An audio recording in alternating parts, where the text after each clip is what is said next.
ሌሊት ስትጸልዩ፣ ሌሊት ስትነቁ፣ ሌሊት ስትነሱ፣ ሌሊት አንድ ኃይል ሲቀሰቅሳችሁ ደንግጣችሁ የምትነሱ ሰዎች፣ ኢቭን ባያችሁት ነገር ግራ የምትጋቡ ሰዎች ብዙዎች አላችሁ።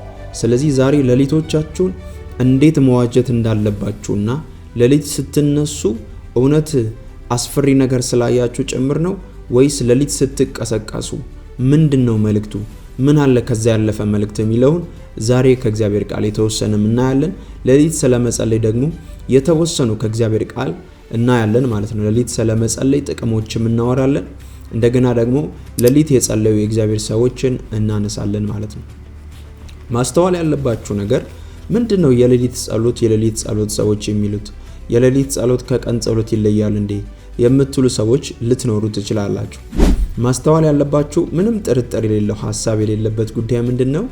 ሌሊቶቻችን ምቹ ጊዜ ናቸው እግዚአብሔር ጋር ለማውራት፣ ከእግዚአብሔር ጋር ህብረት ለማድረግ፣ የእግዚአብሔርን ድምጽ ለመስማት፣ ለአምልኮ፣ ለዝማሬ፣ የእግዚአብሔርን ቃል ለማጥናት ምቹ ጊዜ ነው። እንደምታውቁት ቀን ብዙ ጊዜ እየሰራችሁ ነው የምትሉት፣ እየተሯሯጣችሁ ነው የምትሉት። ከተወሰኑ ሰዎች በቀር አብዛኛው ሰው እየተሯሯጠ የሚውል ነው።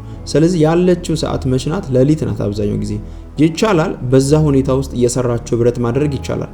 ነገር ግን ንጹህና ጥርት ያለ ጊዜ ለእግዚአብሔር መስጠት ከፈለጋችሁ፣ እናንተ መሰጠት ከፈለጋችሁ ይህንን የሌሊት ጊዜያችሁን ለእግዚአብሔር መስጠት አለባችሁ። ግን ማስተዋል ያለባችሁ እግዚአብሔርን ለማውራት እድል ያገኙ ሰዎች ብዙ ጊዜ በሌሊት መልእክት ሲቀበሉ ታያላችሁ። በሌሊት ብዙ ጊዜ ሲጸልዩም ታያላችሁ። ከዘፍጥረት እስከ ራእይ የሌሊት ጸሎትን ያልጸለዩ ያልተለማመዱ የእግዚአብሔር ሰዎች የሉም። ጌታ ኢየሱስ ክርስቶስን ራሱ ስናይ፣ ጌታችንን ኢየሱስ ክርስቶስን ራሱን ስናይ ማርቆስ ወንጌል ምዕራፍ 1 ቁጥር 35 ላይ እንደዚህ ይላል፣ ማለዳም ተነስቶ ገና ሌሊት ሳለ ወደ ምድረ በዳም ሄዶ በዚያ ጸለየ። ገና ሌሊት ሳለ። ለምን? ቀን ኢየሱስ ክርስቶስ ወንጌል ሲሰብክ፣ ብዙዎችን ሲፈውስ፣ ተአምራት ሲያደርግ፣ ብዙዎችን ሲያስተምር፣ ሲያጽናና ነው የሚለው። ሌሊቱስ በጸሎት ህብረት በማድረግ ነው የሚያሳልፈው። ይህንን ጌታችን ራሱ ኢየሱስ ክርስቶስ ምሳሌ ትቶልን ሄዷል ማለት ነው። ስለዚህ ማስተዋል ያለባችሁ ነገር ልንገራችሁ። የሌሊት ጸሎት መለማመድ፣ ከእግዚአብሔር ጋር ህብረት ማድረግ እምቢ አይባልም። ከእግዚአብሔር ጋር መጸለይን ችላ ማለት የለባችሁ። ስለዚህ ምናልባት የከበዳችሁ ሰዎች ሊኖራችሁ ይችላል። ጀምሬ ነበር አቁምኩኝ፣ እንግዲህ እንዴት መጸለይ እንዳለብኝ አልቻልኩም የምትሉ ሰዎች ከዚህ ፊት የለቀኳቸው ትምህርቶች አሉ። ልትጸልዩ ስትሉ እንቅልፍ የሚላችሁ ድካም የሚላችሁ ሰዎች፣ ምን መጸለይ እንዳለባችሁ ግራ የተጋባችሁ ሰዎች ከዚህ ፊት የለቀኳቸው ትምህርቶች አሉ። ስለዚህ ሞር ከእግዚአብሔር ጋር ህብረት ማድረግ እንዳለባችሁ፣ እንዴት መጸለይ እንዳለባችሁ እንደምትችሉ ያንን ትምህርት መስማት ትችላላችሁ ማለት ነው። ክብር ለእግዚአብሔር ነው። ስለዚህ ማስተዋል ያለባችሁ ሌሊታችሁ የአጋንንት አይደለም፣ ሌሊታችሁ የጨለማ አይደለም፣ ሌሊታችሁ የእግዚአብሔር ነው። ሌሊታችሁን እግዚአብሔር ይፈልገዋል። የእናንተን መኝታ የተባረከ እንዲሆን እግዚአብሔር ይፈልጋል። ስለዚህ በደንብ እንድታደምጡ የሚፈልገውን ነገር ልንገራችሁ። ሌሊት እንደምታውቁት ረፍት ላይ ያላችሁ ተኝታችሁ መንፈሳችሁ አክቲቭ የሚሆንበት ታይም ነው። ነፍሳችሁና መንፈሳችሁ አክቲቭ ነው የሚሆነው። ምቹ ጊዜ ነው እግዚአብሔርን ለማውራት።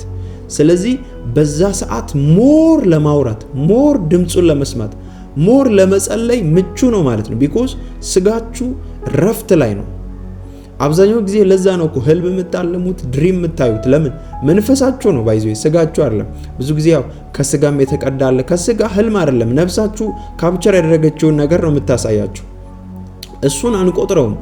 እሱን እኛ ራሳችን ቀኑን ውሏችንን የምናየው ነገር አለ፣ ስጋ የሚያመርተው ማለት ነው። ከስጋ ምኞት የሚመጣል ነው፣ እሱን አይደለም፣ ከእግዚአብሔር የሆነ። ምክንያቱም መጽሐፍ ቅዱስ ላይ ዮሴፍን ማየት እንችላለን፣ ዳንኤልን ማየት እንችላለን። እንደገና አዲስ ኪዳን ላይ የማርያም እጮኛ ዮሴፍን ድጋሚ ማየት እንችላለን። ስለዚህ እንዴት የህልም ዓለም ላይ ሲሪየስ እንደሆኑ ታውቃላችሁ። ራእይ ጋር ስንመጣም ደግሞ ራሱን የቻለ ነው። ራእይና ህልም ይለያያል። በደንብ ማስተዋል ያለባችሁ። ሌሊቶቻችሁን መዋጀት ትችላላችሁ። ግን በደንብ እንድታደምጡ የሚፈልገው ሌላውን ነገር ልንገራችሁ። አንደኛ ሳሙኤል ምዕራፍ 3 እንደምታውቁት እግዚአብሔር ሳሙኤል ጋር ሲመጣ ኤሊም በተኛበት እንደገና ሳሙኤልን በተኛበት የእግዚአብሔር ድምጽ በታቦቱ አጠገብ መብራት ሳይጠፋ በታቦቱ አጠገብ ተኝቶ ነበር ሳሙኤል። እግዚአብሔር ጠራው ሳሙኤል አለው። ሳሙኤል ተነሳ ከተኛበት እና ኤሊ የጠራ መስሎት ነው የሄደው። ኤሊን ሲቀሰቅሰው ጠራኸኝ ሲለው አልጠራውም ሂድና ተኛ አለው። አያችሁ እግዚአብሔር ሳሙኤል በተኛበት ነው ሳሙኤል ብሎ ጠርቶት የቀሰቀሰው። ሳሙኤል ግን የእግዚአብሔርን ድምጽ ስላለየ ኤሊ የጠራ መስሎት ወደ ኤሊ ሄደ። ለምን? እግዚአብሔር በኤሊ ቶን ነበር ሳሙኤልን የጠራው። እንደገና ተኛ፣ ምሽት ነው። አስባችኋል? እንደገና እግዚአብሔር ሳሙኤል አለ፣ ብድግ አለ። ሳሙኤል ስላለየ ተመልሶ ተኛ። አንዳንዶቻችሁ እንደዚህ ናችሁ። እግዚአብሔር ቀስቅሷችሁ እግዚአብሔር እንደቀሰቀሰ ያልተረዳችሁ ሰዎች አላችሁ። እግዚአብሔር ሊያወራችሁ ፈልጎ ሊናገራችሁ ፈልጎ ትልልቅ መልእክት እግዚአብሔር ሊያወራችሁ ፈልጎ አንዳንዶቻችሁ ተኝታችሁ መልእክታችሁን አሳልፋችኋል። እንደገና ሳሙኤል ስላላወቀ ገናም ብላቴናም ስለሆነ ኤሊ የጠራ መስሎት ሄደ። ለሶስተኛ ጊዜ ሲሄድ ኤሊ አንድ ነገር ገባውና እንደዚህ አለ። እግዚአብሔር እንዳወራው ስለገባው ኤሊ ሳሙኤልን እንደዚህ አለ፣ ሂድ ተኛ፣ ከዚህ በኋላ ሲጠራህ ተናገር ባሪያ ይሰማል በል አለ። መንገድ አሳየው ማለት ነው፣ እንዴት ከእግዚአብሔር ጋር ማውራት እንደሚችል። አያችሁ እግዚአብሔር በተኛበት በተደጋጋሚ ሳሙኤል ጋር ሲመጣ ታያላችሁ። ስለዚህ እናንተ ስትተኙ ብዙ አይነት ነገር ሲመጣ ላይፋችሁ ላይ መንፈስ ሊያወራችሁ ሲፈልግ አንዳንዴ እንቅልፍ እምቢ ሲላችሁ አጋንንት የተዋጋችሁ ብቻ ይመስላችሁ ሰዎች አላችሁ። እግዚአብሔር ሊያወራችሁ ይፈልጋል እኮ። እግዚአብሔር ሊያሰለጥናችሁ ይፈልጋል። ስፔሻሊ አገልጋዮች የሆናችሁ ከእግዚአብሔር ጋር የጠለቀ ህብረት ማድረግ የምትፈልጉ ሰዎች ካላችሁ ሌሊት በተደጋጋሚ የሚቀሰቅሳችሁ ኃይል ካለ እመኑኝ እግዚአብሔር ሊያወራችሁ ይፈልጋል። ትልልቅ መልእክት ሊሰጣችሁ ይፈልጋል። ያንን ሌሊት ለእግዚአብሔር መስጠት አለባችሁ። ጥቅሙን ልንገራችሁ። የሌሊት ጸሎት ምን ይጠቅማል ካላችሁ በደንብ እንድታስተውሉ ፈልገውን ነገር ልንገራችሁ። ብዙ ጊዜ ሌሊት የምትቀበሉት መልእክት ብዙ ጊዜ ተመልከታችሁ ከሆነ መጽሐፍ ቅዱስ ላይ በሌሊት ሰዎች የሚቀበሉት መልእክት ትልልቅ መልእክቶች ናቸው። ማለትም በሀገር ጉዳይ ሊሆን ይችላል። በጣም አስቸኳይ የሆኑ መልእክቶች ሊሆኑ ይችላሉ። ለቤተሰብ ሊሆን ይችላል፣ ለግለሰብ ሊሆን ይችላል። አስቸኳይ መልእክቶችን እግዚአብሔር በሌሊት ሲናገር ታያላችሁ። ይህን ስላችሁ 24 ሰዓት እግዚአብሔር ይናገራል አይናገርም የሚል እምነት የለኝም። ነገር ግን ምሽቶቻችሁ ላይ ሞር እግዚአብሔርን ለመስማት እድል ስላለ እግዚአብሔርን ለማድመጥ እድላችሁ ምቹ ስለሆነ ያችን የሌሊት ጸሎት መጀመር አለባችሁ ማለት ነው። ስለዚህ እግዚአብሔር ይቀሰቅሳችኋል። ስለዚህ እንደ ሳሙኤል ማን የጠራኝ እንቅልፍ እኮ እምቢ አለኝ የምትሉ ሰዎች አላችሁ። በዚህ አጋጣሚ ለብዙ ዘመን እንቅልፍ እምቢ አለኝ የምትሉ ሰዎች አንዳንዶቻችሁ ለዛ ነው ከባባር ነገር አይቻለሁ በቃ አልተኛም ብላችሁ ውጊያ ይበዛብኛል ብላችሁ ማትተኙ አላችሁ። ምሽት የምትፈሩ አላችሁ። ስለዚህ ተመልሳችሁ ምን ታደርጋላችሁ? ወይ በሌላ ነገር ወይ ፊልም በማየት በማይሆን ነገር በማየት ጊዜያችሁ የምታሳልፋላችሁ። ኖ እግዚአብሔር ጋር ህብረት በማድረግ ማሳለፍ አለባችሁ። ስለዚህ የሌሊት 9 ሰዓት ጸሎት ምን ያደርጋል ካላችሁ ሞር ከእግዚአብሔር ጋር እንድታወሩ ድል ይከፍትላችኋል ማለት ነው።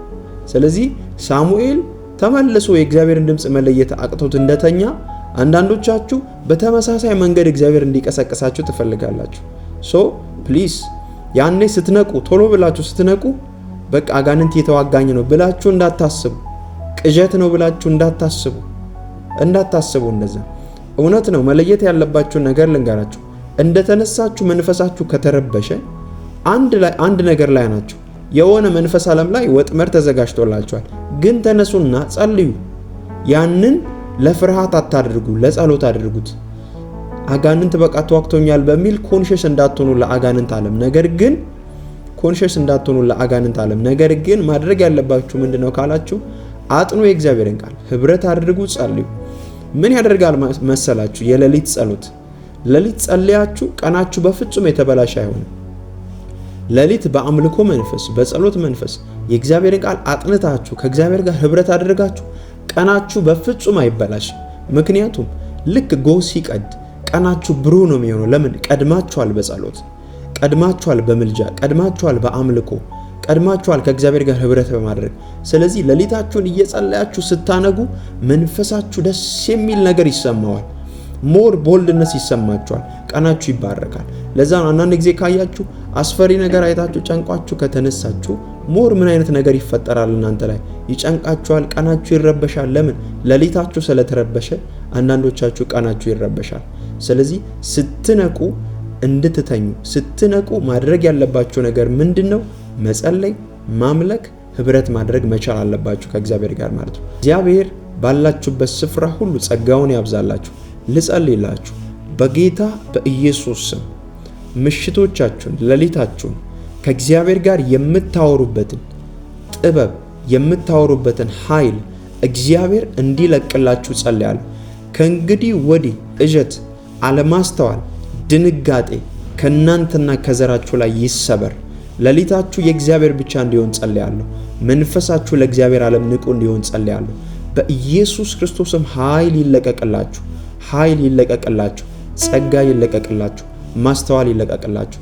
ክብር ሁሉ ለኢየሱስ ይሁን። እወዳችኋለሁ። በዚህ ትምህርት እንደተባረካችሁ አምናለሁ። ብሩካን ናችሁ።